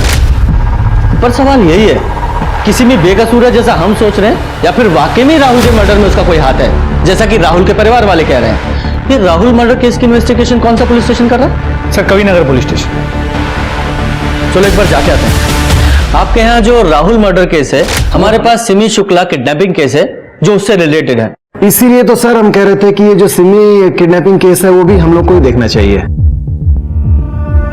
कम से कम फाइल देखनी है हमें। अब सर फाइल तो बड़े साहब के पास है, तो मतलब अभी तो नहीं दिखा पाएंगे, थोड़ा टाइम लग जाएगा। ठीक है, अगर फाइल भी नहीं दिखानी तो ऐसा ही सही, हम अपना केस अपने ज्यूरिसडिक्शन में अपने तरीके से इन्वेस्टिगेट कर लेंगे। सर वो तो थोड़ा रूल के अगेंस्ट हो जाएगा ना। रूल हमें भी अच्छी तरह से पता है और अपना केस हमें कैसे इन्वेस्टिगेट करना है ये भी अच्छी तरह से जानते हैं, वो भी रूल बिना ब्रेक किए। सर जय सर। जय शर्मा, ये राहुल के परिवार की पूरी डिटेल्स निकालो और उसके परिवार से पूछताछ ऐसी जगह करना जो कविनगर पुलिस स्टेशन के ज्यूरिसडिक्शन में ना हो। तुम्हें पता है ना वो कैसे करना है? सर तब तक मैं डीसीपी सर से बात करता हूँ कि राहुल मर्डर केस की फाइल जल्द से जल्द हमें ट्रांसफर करें। लेकिन एक बात समझ में नहीं आ रही है, क्योंकि फिरौती का भी कोई कॉल नहीं आया है। कहीं ये राहुल के परिवार का बदला तो नहीं है कि उन्होंने किडनैप कर लिया हो, या फिर सिमी ने ही कुछ ऐसा किया हो कि उसका किडनैप हो गया। सिमी ने ऐसा क्या किया होगा? कौन हो तुम? प्लीज मुझे जाने दो, प्लीज मुझे क्यों लेकर आए हो वहाँ पे? मुझे जाने दो ना प्लीज, बचाओ। अरे भाई अब लोग शादी से पहले लड़के और लड़की के बारे में जानना जरूरी समझते हैं और इसमें बुराई नहीं है, आजकल का जमाना ही ऐसा है, क्या करें। मोंटी, अरे वो तो अच्छा लड़का है, थोड़ा गुस्से वाला है बस। हाँ उसका एक भाई है ना राहुल, है ना? हाँ हमने सुना है उसका मर्डर हुआ था। हाँ, राहुल के मौत के बाद वो काफी टूट गया था बेचारा, और वो तो उसी दिन सिमी को मारने जा रहा था। वो तो अच्छा हुआ कि हम दोनों ने उसे बचा लिया था। अरे मैडम बहुत भड़का हुआ था वो, क्या बताएं। उस दिन वो जुए में 5000 हार गया था, है ना? हाँ भड़का हुआ था, लेकिन कौन सी बात पर भड़का था वो? कौन? भाभी जी हम स्त्री वाला, आपका हमेशा का स्त्री वाला छुट्टन भैया, उनको ज्वार हो गया है तो उनका जगह पे हम आए। ये आपके कपड़े लीजिए, गिन लीजिए। अरे रे रे रे रे, इतना छुटका लड़का का तस्वीर पे माला, ये तो बहुत छोटी उम्र में चला गया। क्या हुआ था? कौन है ये? हमारा बेटा राहुल। जिससे प्यार करता था उसी ने इसे मार दिया। पर तुम क्यों पूछ रहे हो सर? अरे वो तो ऐसे दिख गया तो हमने पूछ लिया। अब भाभी जी और कपड़े हैं? देख के शाम को देते हैं। ठीक है हम कल आते हैं। भाजी कैसा दिया भैया? अरे कैसी सब्जी है ये, एक भी ताजी नहीं। अंदर जाओ ताजी सब्जी ले आओ। अरे बहन जी आप भी ताजी सब्जी लीजिए ना। अरे आप तो वही है ना जिसके जवान बेटे का कत्ल हुआ था? माफ कीजिएगा बहन जी, दरअसल हम एक संस्था में काम करते हैं और हम लोगों को इंसाफ दिलाने के लिए पुलिस पर प्रेशर बनाते हैं। यूं चुटकियों में केस सुलझाते हैं हम। और हमने सुना है कि आपके बेटे के कातिल को पकड़ा नहीं अब तक। पकड़ा गया था पर पुलिस ने जमानत पर छोड़ दिया। हमको नहीं लगता कि हमें अब आपकी जरूरत पड़ेगी। अरे ऐसे कैसे? जब इंसाफ नहीं मिलता तो उसे छीनते हैं। वैसे कातिल से आपका मतलब वो कमीनी सिमी है क्या? कोई सबूत है कि उसके खिलाफ आपके पास? सबूत? हमारे बेटे की सारी मेहनत की कमाई खा गई हो। एक वही तो था हमारे घर में कमाने वाला, और जब उसका इससे मन नहीं भरा तो नागिन हमारे बेटे को ही टस। सर गुप्ता परिवार में अकेला राहुल था जो कमाता था। उसके पहले भी काफी अफेयर्स रह चुके हैं, लेकिन जब से सिमी उसकी जिंदगी में आई थी वो काफी बदल गया था। और दरअसल राहुल और सिमी एक दूसरे को लेकर काफी सीरियस भी थे। और ये 2 लाख रुपए का माजरा क्या है? सर ये बात तो हम प्रमोद को पूछ नहीं पाए, लेकिन महेंद्र का अब भी यही कहना है कि 2 लाख रुपए उसने दिए थे। सर मैं बताती हूँ 2 लाख का माजरा क्या। सर मोंटी के दोस्तों ने हमें बताया कि मोंटी को जुआ खेलना पसंद है। हमने ज्यादा जानकारी इकट्ठा की तो पता चला कि मोंटी सिर्फ जुआ खेलता ही नहीं था, बल्कि उसको उसकी बुरी लत भी थी, और इसी लत की वजह से वो 2 लाख के कर्जे में भी था। और लगभग 2 महीने पहले उसने कर्जा चुका दिया। 2 महीने पहले कर्जा चुका दिया? कहां से? कहीं ये वही 2 लाख रुपए तो नहीं है जो राहुल का परिवार कह रहा था कि राहुल ने सिमी को दिए थे? जरा इस मोंटी से उगलवाते हैं। और ये सिमी की फोन लोकेशंस का क्या हुआ? सर उसके मोबाइल की लास्ट लोकेशन मार्केट की थी, जिसके बाद उसका फोन स्विच ऑफ हो गया।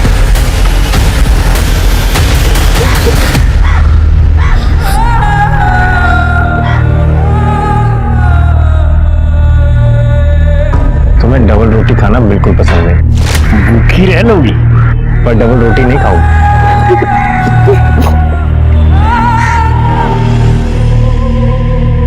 डबल रोटी से चिढ़ होने के बाद भी सिम्मी का उसे खाना इस बात को दर्शाता है कि अत्याचारों के बाद भी सिम्मी पूरी तरह से फाइट कर रही थी जीने के लिए। इस बीच पुलिस छोटे से छोटे लीड को फॉलो कर रही थी ताकि वो सिम्मी तक जल्द से जल्द पहुंचे, लेकिन पुलिस को कोई सफलता नहीं मिल पा रही थी। रोहित का कुछ पता नहीं चल रहा था, और संतोष जो पैसों की रिकवरी करता था वो भी अंडरग्राउंड था। उसका फोन बंद था। पुलिस को समझ नहीं आ रहा था कि उसने अचानक शुक्ला परिवार को परेशान करना क्यों छोड़ दिया। साथ ही पुलिस को राहुल के परिवार पे भी शक था, इसलिए बहुत ही चालाकी से पुलिस ने मोंटी को पकड़ने के लिए जाल बिछाया। हनुमान मंदिर की तरफ। ठीक है, ये सामने से आता दिखाई देगा। इधर वही है ना? हाँ, इधर टी शर्ट वाले के सामने रोको। अरे कौन है आप लोग और हमने क्या किया? एक्सीडेंट आपकी गलती वजह से हुआ है, हमें कहाँ लेके जा रहे हैं आप? परेशान क्यों हो रहा है तू? बताते हैं। देख गवर्नमेंट सर्वेंट है हम, आईटी डिपार्टमेंट से। अच्छा, कब गवर्नमेंट किडनैपिंग भी कराती है? हाँ, साइड रोके, हमें जाने का। शांति से बैठा रहे। मोंटी गुप्ता, तेरी सारी कुंडली है हमारे पास। कहाँ रहता है, क्या करता है, सब कुछ। ऑनलाइन जुआ खेलता है ना तू? पता है ना इलीगल है। ये बता, कुछ महीने पहले 2 लाख रुपए तूने कहां से कमाए? हम आपको क्यों बताए? कौन है आप लोग? हाँ, गाड़ी साइड में लगाई, हमें जाने का है। बता। हाँ, बोल। वो लड़की तुमको बर्बाद कर देगी। पता नहीं ये बात तुम्हें समझ में क्यों नहीं आ रही है? बेटा क्या हो गया है तुमको? तुम बंद करो ये ड्रामा अपना। और तुम समझते?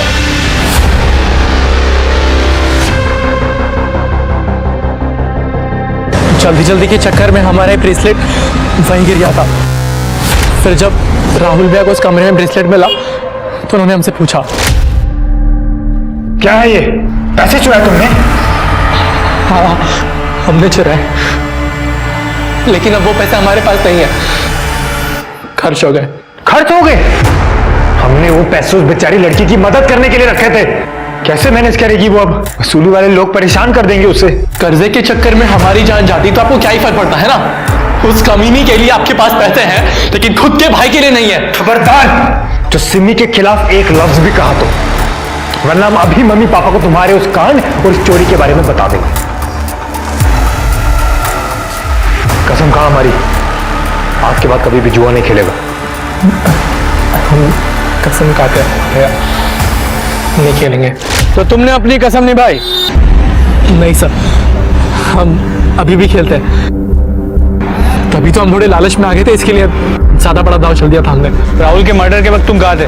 तब हम पूरा दिन घर पे ही थे सर। हमारा फाइनल ईयर है सर, हम एग्जाम की तैयारी कर रहे थे। तभी कोई आया और उसने बोला कि राहुल की लाश पास में मिली है। और जब सिमी का किडनैप हुआ तब कहाँ था तू? बोल। तब हम एक जॉब के लिए वेबिनार अटेंड कर रहे थे सर। आप चाहिए तो पूछ लीजिए। वो तो हम पता लगा ही लेंगे। चल।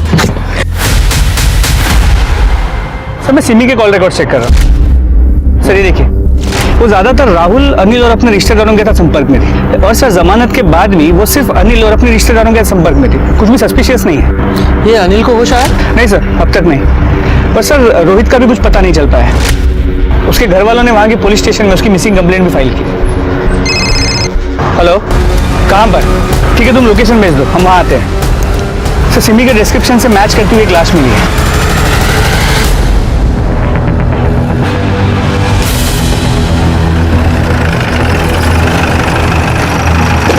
सर यहाँ से एक आदमी गुजर रहा था जब उसने ये देखा और हमें कॉल किया। जरा आसपास चेक करो। सर मैंने बॉडी चेक की है, सिमी का कई बार रेप हुआ है और सर प्राइवेट पार्ट्स में ब्लीडिंग भी है। सर बॉडी पे कई जगहों पर सिगरेट के बर्न के निशान है। सर ये देखिए, हो सकता है सर। बॉडी को पोस्टमार्टम के लिए भेजो। सर इधर आइए।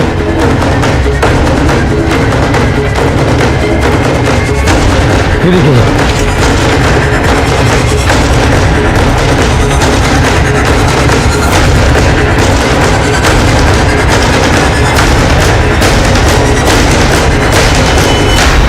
तो जाओ फॉरेंसिक टीम बुलाओ और यहाँ का सारे सैंपल उठाओ। सर शर्मा, ये देखो ह्यूमन ब्लड लग रहा है। अगर सिमी का यहाँ रेप हुआ है तो शायद उसी का हो। शर्मा, यहाँ का डम डाटा निकलवाओ। सर फॉरेंसिक टीम पहुंच रही है। Very good.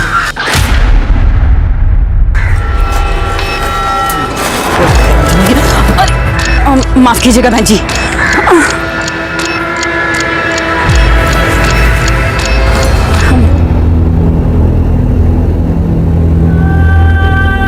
माँ, हमने कहा था ना हम काट देंगे सब्जी, क्या जरूरत थी?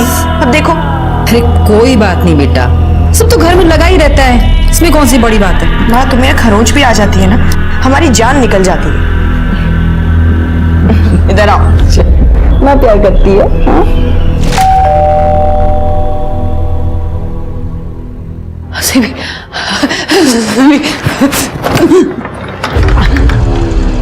हम फिर आ गए। हमने तुमसे पैसे नहीं मांगे, इसका ये मतलब तो नहीं कि तुम्हारा खाता ही बंद हो गया। पैसे गए भाड़ में, पहले ये बता कि हमारी लड़की कहाँ है? कहाँ की हमारी सिमी से कहाँ है? लड़की कहाँ है बता। अरे सटिया गई है कहाँ?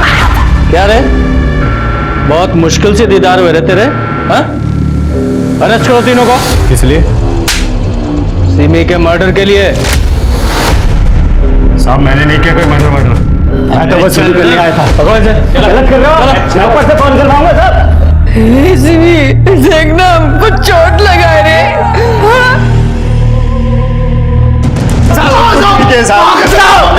कुछ नहीं किया साहब। 3 दिन से कहाँ थे तुम लोग? बोलो साहब, मेरठ गए थे दूसरे असाइनमेंट पे। आप चाहो तो लॉज की डिटेल चेक कर लो, जहां हम रुके हुए थे। लेकिन हमने उस लड़की को नहीं मारा साहब। अगर तूने नहीं मारा तो किसी और को मारने की सुपारी दी होगी तूने। बोल। अरे साहब आप खुद सोचो, मरा हुआ आदमी पैसा भी तो नहीं देता है ना। जब तक इनकी कहानी क्रॉस चेक नहीं हो जाती, इन्हें हवालात में ही रखो। साहब हमने कुछ नहीं किया साहब। सर हॉस्पिटल से कॉल आया था, अनिल ठाकुर को होश आ गया है। सर सिमी को उनकी मदद करने के लिए जाने की क्या जरूरत थी सर? क्या हुआ भैया, आप ठीक हो? अगर वो नहीं गई होती तो सर आज जिंदा होती। कॉल रिकॉर्ड से पता चला है कि राहुल के बाद तुम सिमी को बहुत ज्यादा फोन करने लगे थे। सर राहुल की मौत के बाद डिप्रेशन में थी सर वो। सर मैं राहुल का भी दोस्त था और सिमी का भी दोस्त था। दोस्ती का फर्ज निभा रहा था सर मैं। इतना चाहता था कि सिमी जल्दी से जल्दी डिप्रेशन से बाहर आ जाए। तुम्हें क्या लगता है राहुल और सिमी को कौन मार सकता है? रोहित ने मारा होगा सर। सर उसके चेहरे पे जो उस दिन नफरत थी ना सिमी को लेकर, मुझे आज भी याद है सर। अभी तो जा रहे हैं हम, लेकिन तुम सबको देख लेंगे, बता रहे हैं। और तुम्हें राहुल और सिमी के रिश्ते से या उनके होने वाली शादी से कोई प्रॉब्लम नहीं थी ना? कैसा सवाल है सर ये? एकदम सीधा सवाल है। तुम राहुल के दोस्त थे तो राहुल के लिए, सिमी के लिए तुम खुश थे ना? मेरा दोस्त सेटल होने जा रहा था, मैं खुश था सर उसके लिए। सर अब अनिल को जिस तरह देख रहे थे, आपको अनिल पे डाउट है? शर्मा तुम खुद सोचो और फिर मुझे बताओ, इन किडनैपर्स को कैसे पता कि सिमी एग्जैक्टली कब और कहां मिलेगी? अगर वो घर से उसका पीछा कर रहे होते तो रास्ते में कहीं भी उसे उठा सकते थे, लेकिन उन्हें एग्जैक्टली पता था कि वो कहां है, कैसे।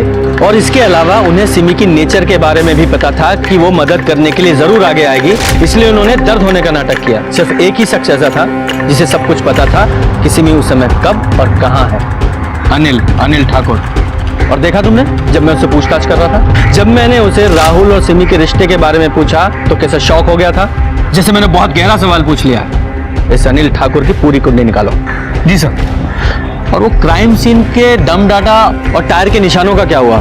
सर टायर के निशानों से सिर्फ इतना पता चला है कि टायर काफी पुराना था, घिस चुका था, खत्म होने की कगार पे था। और सर क्राइम स्पॉट हाईवे के काफी करीब है, इसलिए पिछले 4 दिनों में वहां पे कई नंबर्स मिले, लेकिन कोई भी नंबर हमारे केस से कनेक्टेड नहीं है।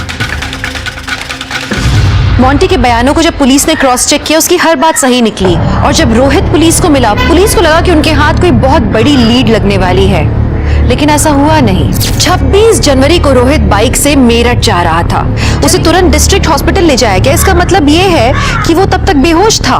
तो 27 जनवरी को एक और संभावना थी कि हो सकता है ये पूरा प्लान रोहित ने बनाया हो और ये किडनैपिंग होने से पहले वो शहर से बाहर जाने की कोशिश कर रहा हो। तभी पुलिस को एक और चौंकाने वाली खबर मिली। पुलिस सिमी की बॉडी उसकी मां सावित्री को हैंडओवर करना चाहती थी। वो उन्हें कांटेक्ट करने की कोशिश कर रहे थे, लेकिन कांटेक्ट हो नहीं पा रहा था, और इसलिए उन्होंने एक कांस्टेबल को भेजा सावित्री को बुलाने के लिए।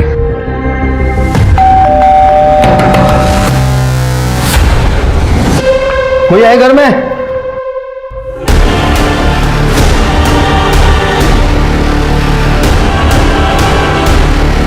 आई सर।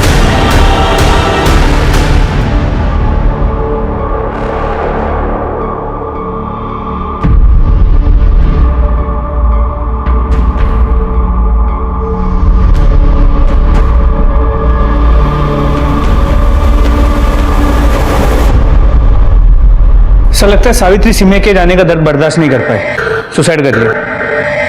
ये मर्डर है। ऐसे? रुकता, इधर आओ, जरा स्टूल इसके नीचे रखो। स्मिता इधर आना, पंखे के ठीक नीचे रखो। स्मिता जरा स्टूल के ऊपर खड़ी हो जाओ। शर्मा देख रहे हो, स्मिता फंदे तक नहीं पहुंच पा रही है, और सावित्री और स्मिता दोनों की हाइट लगभग सेम ही है। स्मिता जरा फंदा गले में डालने की कोशिश करो। हाँ देखा, फंदे तक नहीं पहुंच पा रही है। इसका मतलब यह हुआ कि सावित्री ने किसी तरह यह फंदा अपने गले में अगर डाल भी लिया होगा तो स्टूल से उसकी हाइट कम से कम 5 से 6 इंच ऊपर हो जाती है। उस स्थिति में उसने कैसे स्टूल जमीन पर गिराया? पॉसिबल ही नहीं है। और स्टूल देख रहे हो, लकड़ी का है, काफी भारी है, यानी कि किसी ने उसको पहले मारा और फिर इस फंदे से लटकाया ताकि सुसाइड लगे। नीचे आ जाओ। सर गले पर स्ट्रैंगुलेशन के मार्क्स तो है ही, एक बार पोस्टमार्टम हो जाए तभी जांच सही दिशा में आगे बढ़ पाएगी। सावित्री, सावित्री, तुमने ऐसे क्यों किया सावित्री? अरे हम थे ना तुम्हारा ख्याल रखने के लिए। आपकी बहन ने सुसाइड नहीं किया है, हमें लगता है कि उनका मर्डर हुआ है। आपको क्या लगता है किसने किया होगा ये सब? हमको लगता है ये सब और राहुल के परिवार ने किया है साहब। उस दुलारी ने हमारी बहन पर हमला भी किया था बाजार में साहब। ये हमारी बहन के हाथ पे निशान और इनके चेहरे पे चोट के निशान, ये सब उसी वजह से है साहब। वो दुलारी हमारी बहन को धमकी भी दे रही थी राहुल की मौत का बदला लेने का। सच बताओ, सावित्री की मौत की जिम्मेदार तुम हो ना? और सिमी का रेप और मर्डर तुम्ही ने किया है ना? हमने मारा है सिमी को, मार दिया हमने उसे के बात को। आइए अरेस्ट कीजिए हमें। मेरा बच्चा, मेरा जिगर का टुकड़ा, मेरा राहुल है, मेरे जिगर के टुकड़े को मार दिया। इस सिमी नौगिन ने मैंने उसको मार दिया, मैंने उसकी माँ को मार दिया, मैंने मारा। गिरफ्तार कर लो मुझे, हमें कोई फर्क नहीं पड़ता, गिरफ्तार कर लो।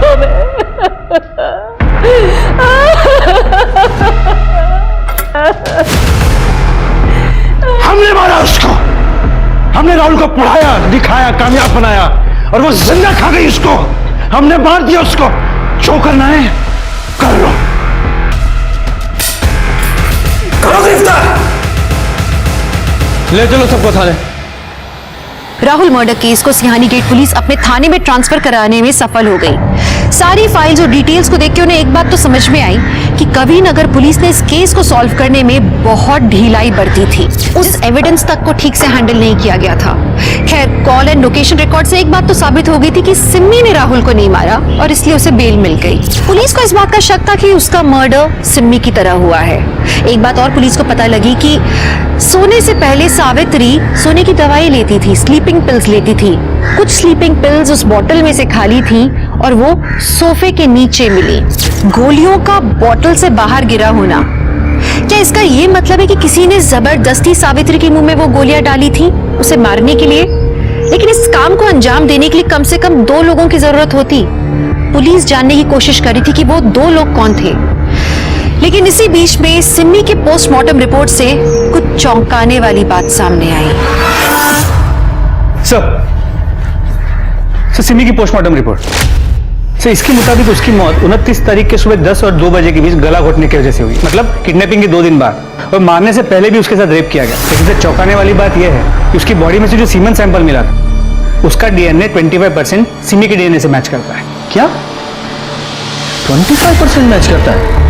इसका तो एक ही मतलब निकलता है कि सिमी का रेप और मर्डर उसी के ही किसी रिश्तेदार ने किया है। और सर सिमी का सिर्फ एक रिश्तेदार है, उसका महेंद्र मामा, और उसके 2 बेटे लखन और किशन। मृत्यु का प्रमाण पत्र लाए हो?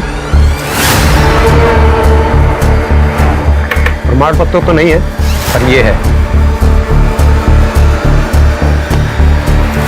हमें ही बता दिया होता, पर कोई बात नहीं, थाने चलो, वहीं देते हैं तुम्हें मृत्यु प्रमाण पत्र।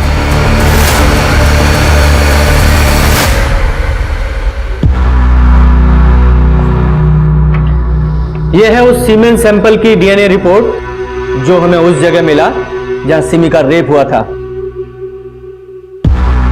और तीसरा, ये तेरे लंबे बाल हमें उस रस्सी पर मिले जहां तुमने अपनी बुआ सावित्री को लटकाया था। इतने सारे सबूतों के बावजूद कौन सा ऐसा वकील है जो तुम्हें बचा लेगा? बोलो।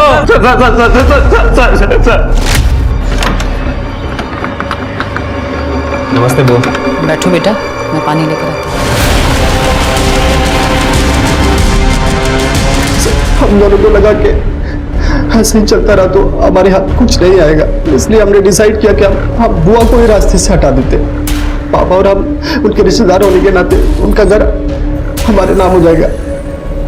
हमारी सब एक ही प्रॉब्लम थी सर, सिमी।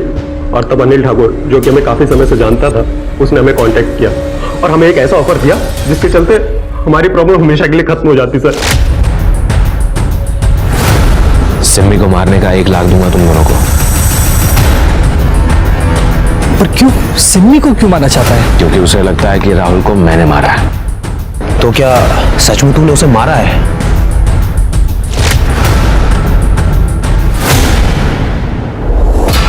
हम ना उससे बहुत प्यार करते हैं, शादी करना चाहते हैं और बहुत ज्यादा सीरियस है उसके लिए। तुम्हारे लिए यही बेहतर होगा कि उसे भाभी कहकर बुला।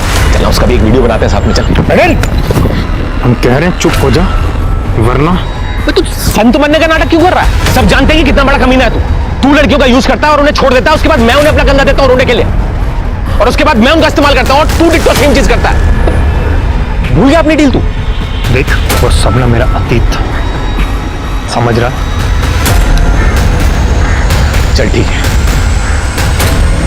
एक बार अपनी पुरानी दोस्ती के खातिर एक बार सोच। तो मैंने बोला ना। फिर मैंने एविडेंस के साथ भी छेड़खानी कर दी उस पत्थर को टच करके, जिस पे पहले से मेरे फिंगरप्रिंट्स मौजूद थे, ताकि किसी को मुझ पे शक ना हो।